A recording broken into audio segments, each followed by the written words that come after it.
Então, estimada Roseli Perfo, olha que prazer recebê-la no Na Boca do Povo, na RBA TV, depois de tantos anos no ar, a Roseli aqui no Na Boca do Povo. Obrigado por ter vindo. Não, obrigada. Eu tenho que dizer que faz um tempão que eu estou querendo participar, acho esse programa um show extremamente divertido, extremamente interessante.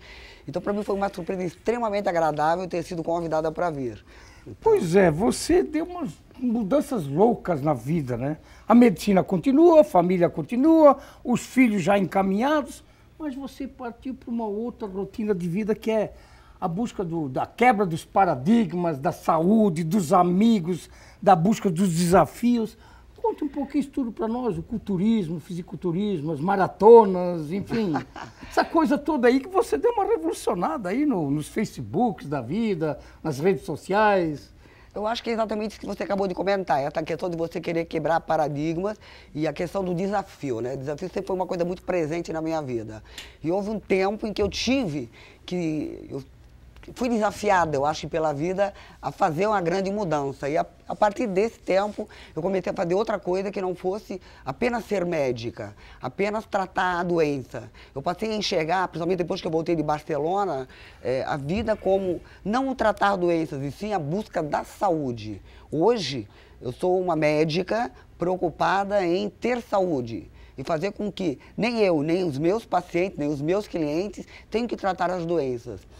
Eu acho que existe N formas de você viver 100 anos e viver absolutamente bem. Então isso não depende de nada, depende absolutamente e exclusivamente de você e do seu comportamento perante aquilo que você vive no seu dia a dia. Então por essa razão eu acho que eu fiz algumas mudanças, ou não são mudanças, eu acho que eu acrescentei algumas coisas novas à minha vida. Tá. Nunca é tarde para começar. Exatamente. Exato. Mas você, de repente, residindo em Rio do Sul, foi residir em Balneário, trabalhando em Rio do Sul, trabalhando em Balneário no Ruto Cardoso. Aí você, com aquela praia maravilhosa na sua frente, você começou, me dizia em off, antes do programa, Neri, encontrei amigos de Rio do Sul, começamos a caminhar, começamos a correr, e você foi descobrindo isso ao natural. Foi, assim, ó, eu sempre fui uma pessoa ligada ao esporte. Quando eu nasci em Rio do Sul, então na minha época de adolescente eu participava de tudo que era coisa que tinha dentro do colégio. Então aquela coisa de fazer educação física, muitas pessoas acham que não tem valor. Não, fazer educação física é legal, fazia e acabei jogando tênis de mesa, fui 2 vezes para os Jogos Abertos jogando tênis de mesa, aí depois fui para Curitiba fazer cursinho, fui fazer faculdade em Florianópolis, fui para o Rio. Voltei para Rio do Sul, mas sempre tinha uma ligação ou outra com academia, com andar de bicicleta e tudo mais.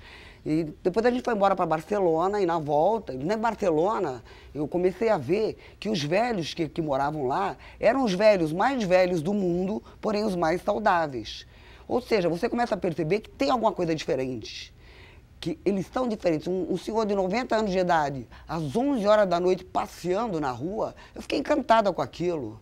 Eu pensei, peraí, tem alguma coisa que eu tenho que saber para que eu também fique desse jeito? E aí a gente começou a ver essa questão de dieta do Mediterrâneo e ver como que as pessoas viviam lá. Voltando para o Brasil, eu comecei a fazer então o anti-envelhecimento e me aprofundar um pouco mais ainda nessa questão de dieta. E voltamos para Rio do Sul, e depois eu me mudei para Balneário por questões de trabalho e algumas outras coisas mais. E, claro, corria na praia no sábado e no domingo, mas era uma corrida festiva, né? Uma coisa sem compromisso. E aí uma vez a gente foi pro Beto Carreiro, eu fui com meu filho para lá, ele estava de aniversário, e eu vi o grupo lá correndo, mas um pessoal que era até mais gordinho do que eu e tudo mais, diversas faixas etárias, e também me chamou a atenção uma coisa, a gente parou num brinquedo, acho até que era montanha-russa, e eu comecei a perceber que o grupo que estava vindo da corrida era um grupo assim mais vivo, mais esperto, mais ativo, do que aquele bando de gente até muito mais jovem que estava por ali. Aí eu fiquei olhando assim, peraí, esse negócio é mais interessante, então por que eu não vou fazer também? Aí voltei para Balneário, para academia, e o pessoal que estava correndo estava lá na academia junto, com a camiseta, e eu falei, ó, como é que vocês fazem? Aí falou assim, ó, você entra para o grupo, vai ter uma outra corrida lá em Brusque, e aí você vai junto. Eu fui e fiquei super bem. E aí me empolguei, entrei para o grupo da corrida, comecei a competir como corredora, melhorei meu tempo, comecei a aprender a correr, porque daí você começa a levar a sério. Corria errado, é?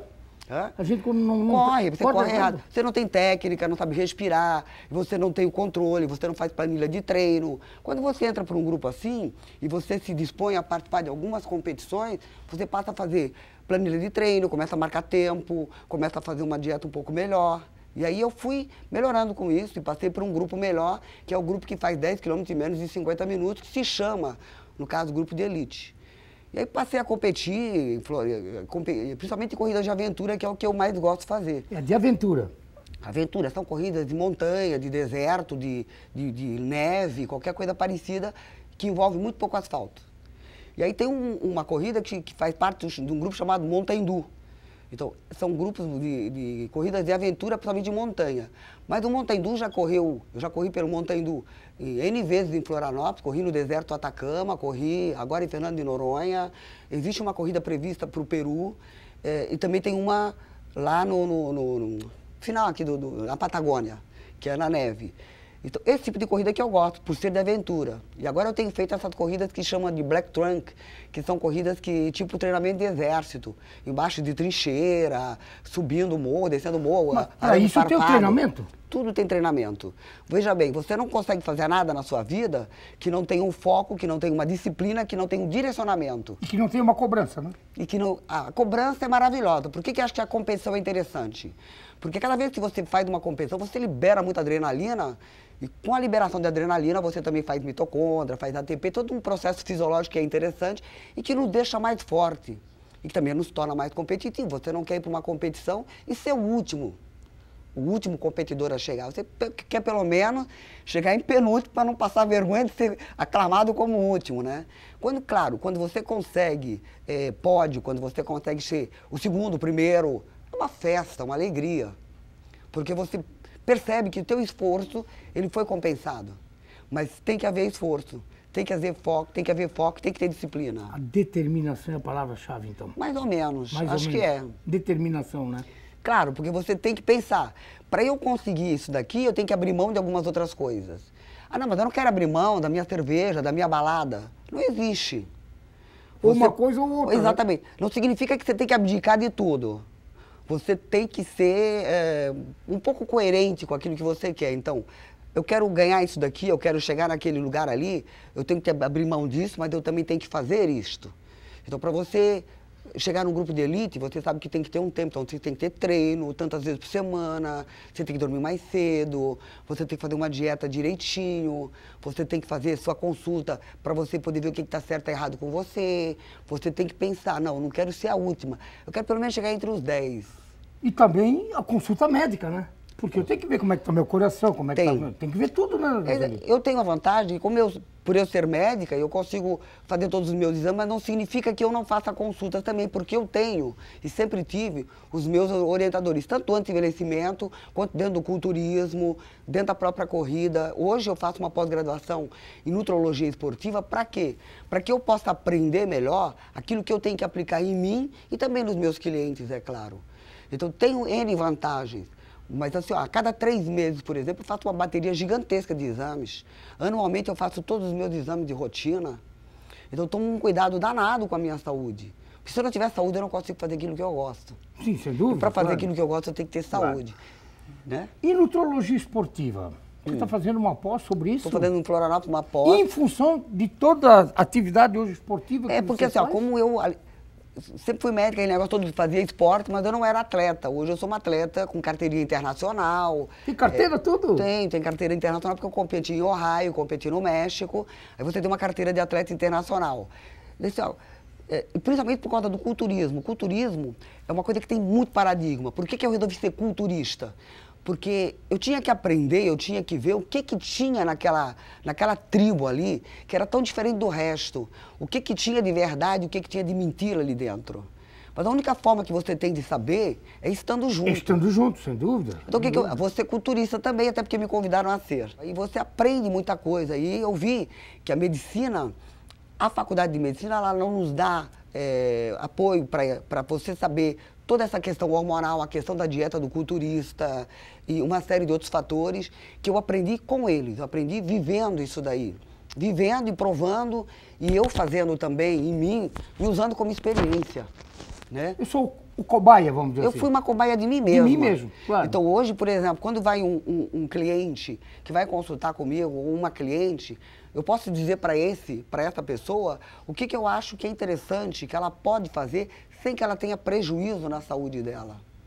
Que ela só tenha lucros e vantagem. E isso é interessante, você poder ter esse tipo de assessoria. Então hoje existe no Brasil algumas pessoas que são ícones nesse tipo de tratamento, nesse tipo de cuidado. Mas existem sim aqueles que são perigosos também. Então, você aprende errando e aprende acertando. E você, quando vai para o outro lado, você vai para os Estados Unidos, vai para qualquer outro país que é mais desenvolvido, que te oferece uma assessoria muito maior, e você vê a qualidade daquele atleta, e você vê a nossa qualidade, você começa a buscar. O que está certo, o que está errado, o que eu preciso fazer para chegar naquele nível, o que eu estou fazendo de errado. E você também olha para o seu corpo e vê que ele está mudando, e você, não, isso aqui eu não estou gostando. Não, isso aqui é interessante para mim. Então, você tendo essa experiência, é muito mais fácil você passar para quem te procura. Mas eu precisava ter o substrato. Eu precisava ter um substrato de livro. Aquela mania que a gente tem como médico, né? A gente tem que estar embasado em alguma coisa. E eu fui aprender. Buscar o conhecimento também, porque Lógico. você buscar o conhecimento também, e né? fui conhecer as pessoas que são as pessoas que entendem muito disso. Claro. Graças a Deus, eu acabei conhecendo muita gente interessante. Nós vamos ao primeiro intervalo e eu vou deixar uma perguntinha, além da pós, que você falou alguma coisa, talvez tenha mais alguma coisa para falar da nutrologia. Mas como é que você consegue fazer o seu trabalho profissional de médica, ginecologista, que atua também na área do envelhecimento, vamos falar também, e as suas atividades esportivas, no culturismo, no fisiculturismo, buscando os seus trabalhos de musculaturas, de capacidade física, de competições, de viagem, que esse dia a dia é tão corrido, depois da nossa banda Chapéu Preto.